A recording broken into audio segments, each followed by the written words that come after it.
Happy Wednesday, everybody. Welcome to episode 16 of On Air with Allie. I am following up if you tuned in live or watched the replay from last week. Hi, Missy. I had my mom co-hosting with me, and we did a DIY of tips and tricks on how to create your beautiful holiday floral centerpieces. And we had an overwhelming response of views of people watching live or watching the replay. So it's going to be really hard to top that from last week. So you just got me tonight and my humongous Christmas tree behind me. I thought with the, in going with the topic tonight that it was appropriate for me to be sitting with the Christmas tree given what we're going to be talking about. And I apologize for the really harsh lighting right now. My kitchen lighting, the dimmer, isn't that great where if the dimmer's halfway, it starts like strobe lighting. So instead of having a disco dance party, we're just gonna have it on full blast. So you get to enjoy that tonight. But we are 5 days away from Christmas morning. So many of you are probably doing last minute preparations for all of that. So I'm not gonna keep you. This is gonna be a short and sweet episode. But just wanted to pop in before Christmas and say hello and wish you Merry Christmas, but also give you some tips and tricks tonight on 10 creative tips on how to photograph Christmas lights. And I don't just mean Christmas lights outside, although we'll talk about that.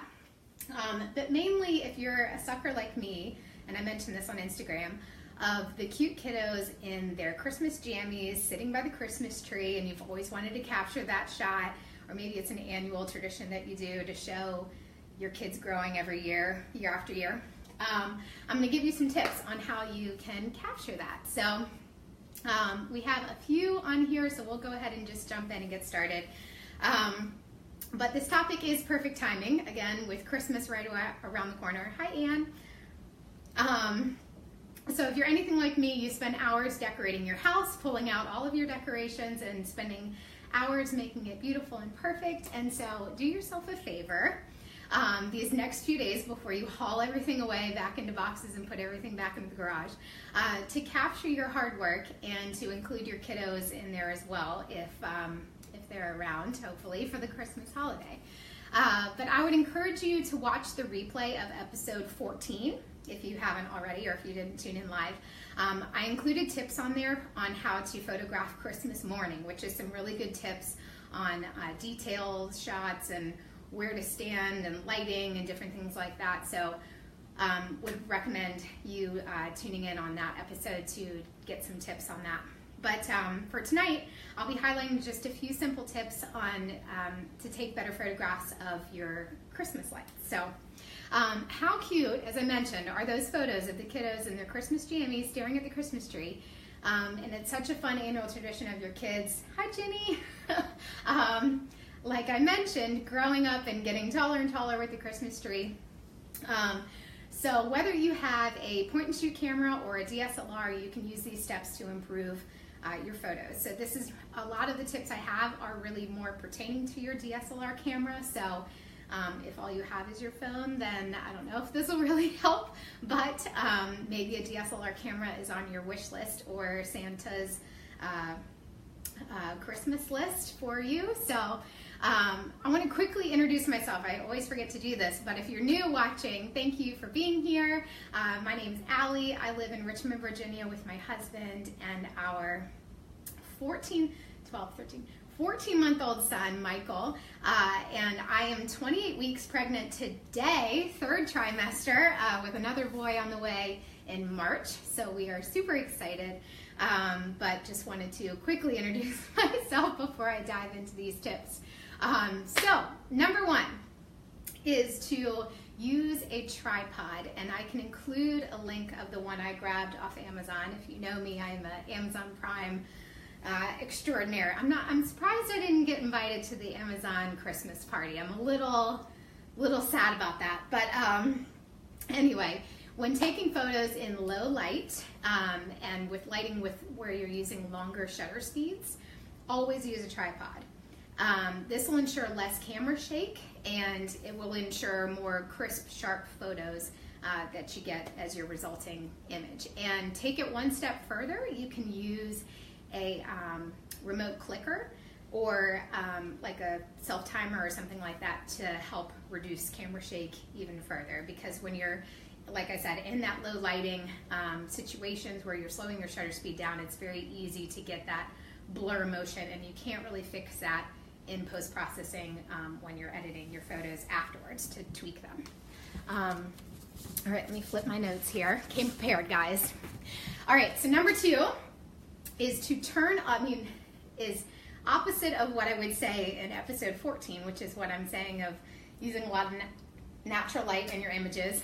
For this step, you're actually going to turn off all the lights in the room. So all you're going to have is your Christmas tree that's illuminating the light in your room. So everything else is going to be pitch black dark around you. So only the lights from the tree are going to be on. So that's step number 2. Number 3, tell your subjects to freeze. So me, I have a 14-month-old, so that's impossible. He's constantly moving around. So if you saw some of my snapshots from on Instagram today of ones that I took last night of Michael, some of them are a little blurry, but they're still precious. I'll still hang on to them. But tell them to freeze if they're old enough, and you can, because you'll need to lower your shutter speed and make sure, obviously, that your image is properly exposed. But you don't want them to move, because then you're going to get that motion blur that I mentioned. And as I mentioned, if you have a baby like I do, you just got to kind of snap away and hope that it works. So number 4, shoot in manual mode. So this is if you're shooting with your DSLR camera and you're practicing shooting in manual mode. This is where you're controlling the ISO, the shutter speed, and the aperture of your camera. So you have full control over your images as far as the light and the shutter speed and everything that you're producing for your overall image. So make sure your image, as I mentioned, is properly exposed, where the light meter in your camera is set to 0. I actually always aim to shoot a little more overexposed, but that's more when I'm dealing with natural light and outside. But crank up your ISO if you need to. It's better to increase your ISO than to have an underexposed image. For shutter speed, a good rule of thumb is to not let your shutter speed get lower than the focal length of the lens that you're using. So for instance, I should probably grab it. It's right here. I use the Nikon D810 as my primary camera, and this is what they call the Nifty 50, which is the 50mm 1.4. It's a very affordable lens, and anyways, I don't want my shutter speed to go below 1/50th of a second. So that's kind of just a good rule of thumb. I'm going to put that right here so it doesn't fall. So where was I? Check out my Insta stories. As I mentioned, I have a few sneak peeks on there, and I also included the settings on my camera, so you can kind of see where I was at as far as the shutter speed, the ISO, and the aperture on my on the images that I posted there. Number 5. I feel like I'm talking really fast. Sorry, let me take a drink of water. Number 5, and this is a big one. Turn off your flash, which if you're shooting in manual mode, your camera isn't going to automatically want to pop open that flash. Hi Gwen, all my neighbors are here. Y'all should just come to my living room and we'll just talk in person. So as I mentioned, if you're shooting manual mode, then your camera's not going to automatically want to pop open that flash. If you're in auto, then it will. You don't want to wash out your images with flash, which is what I mentioned earlier. This crazy light that's shining down on me right now, which I will never do another episode on this thing. Hi. Yes. So just come on over, guys. So you don't want to wash out your images with the flash, and you don't want to create harsh shadows as well. So turn the flash off, and as I mentioned, you're going to turn all the other lights off, so you're only going to have your Christmas tree that's illuminating the light on your subjects, and it kind of brightens up their face, and you can really get the full effect of the Christmas tree lights on your subject. So that's my 5th tip for you. Let me flip my notes here again. All right, so number 6, you're gonna open up your aperture. So I've mentioned the word aperture a few times. So when you're looking at portraits, do you love those portraits that have like the blurry, creamy background? That is called bokeh. And it's a really fun word. But when photographing Christmas lights, the more bokeh, the better. So to have a wide aperture, meaning you're making your f-stop on your camera as low as it can go.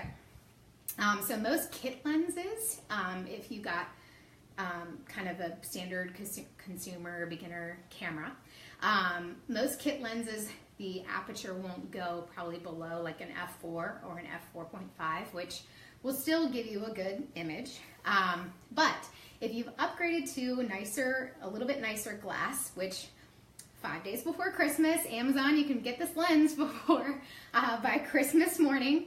But the nifty 50 that I talked about, the 50 millimeter lens, but also the 35 millimeter lens are both affordable and great cameras to use. They can go down to like your 1.4 or 1.8 range.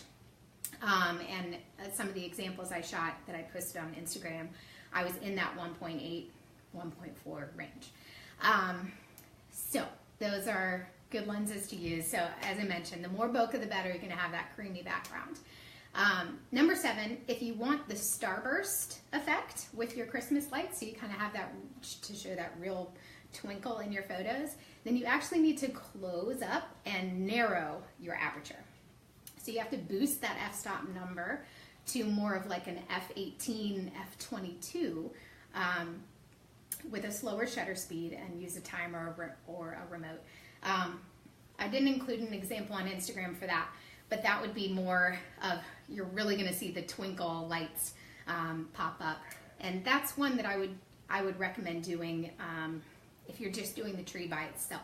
If you have other subjects in the shot as well, that's where I would mention to open up your aperture and use kind of a lower f-stop number that I mentioned earlier. If you have questions, chime in. I feel like I'm losing you, but I'm talking a lot of photography jargon and it gets me really excited. I talk fast. Number 6, if you want more of a silhouette photo, so it kind of shows like your son or daughter, more of like a shadow in the background, and then the tree is illuminated. That's more of like a silhouette shot in front of the Christmas tree. You'll want to be on manual mode, use a lower ISO, a larger aperture, so the lowest f-stop number that you can go on your camera, and a slow shutter speed. And as I mentioned earlier, a tripod or a remote or something like that is always helpful as well. Number 9, Christmas lights. I'm checking 8:15. This is a fast one tonight, guys. It's 5 days before Christmas. You guys probably have a lot to do instead of watching me right now on tonight. But if you're not catching me live, you can watch the replay. Christmas light bokeh in the background of portraits. This is where I wanted to mention. So if you wanted to get like your kiddos or your pets, or like Christmas cookies or your coffee mug or something like that, where that's mainly in the focus, and then you have your tree kind of blurred in the background, in that bokeh background that I mentioned. Hi, Samantha. This is always a really cool, interesting, creative shot. So what you would do here, you focus with the tree lights. You'll actually want to use window natural light for this. So kind of disregard all of the other tips that I had for this one. Hey, girl. So for this one, you could probably do it like tomorrow morning when you're having your Christmas coffee. You could set your subject, your pets or your kids or coffee mug or cookies or whatever. You actually want to be about 5 or 10 feet in front of the Christmas tree. So you're going to have your tree in the background, and you're going to open up your aperture. You're going to have a lower shutter speed, and you're going to choose an ISO that's appropriate where you can have a better, exposed image. And make sure your shutter speed doesn't go too low by adjusting the ISO up a little bit if necessary, so you don't have that camera shake, as I mentioned. But when you pull a subject off of a background. So I mentioned 5 to 10 feet. That's where you're gonna have that blurry background of the tree in the background. That'll really make a cool shot. So try that out tomorrow morning if you are charging up your batteries in your camera for the holidays.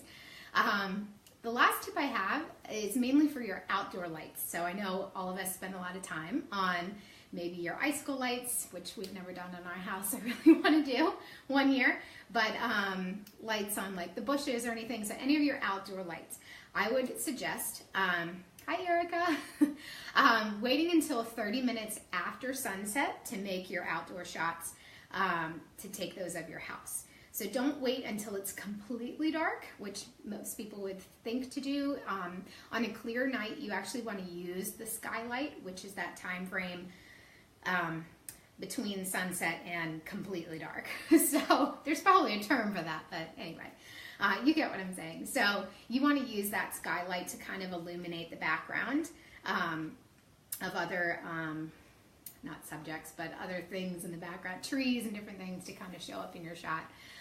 But it'll illuminate your home with the lights that you have on your bushes and everything as well. So just keep that in mind. And you can always use a tripod, as I mentioned in the past, earlier on this episode as well. So that's a lot of all the tips I really have for you tonight. If you're just joining me, you can catch the replay.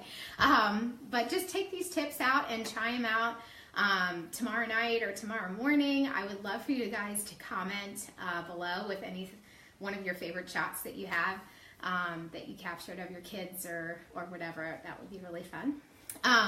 For next week, I'm really excited about our chat for next week. Things will be kind of slowing down a little bit from the Christmas hustle and bustle. So be sure to tune in next week, next Wednesday. I'm going to be going over tips on how you can set clear, powerful, intentional goals for 2018.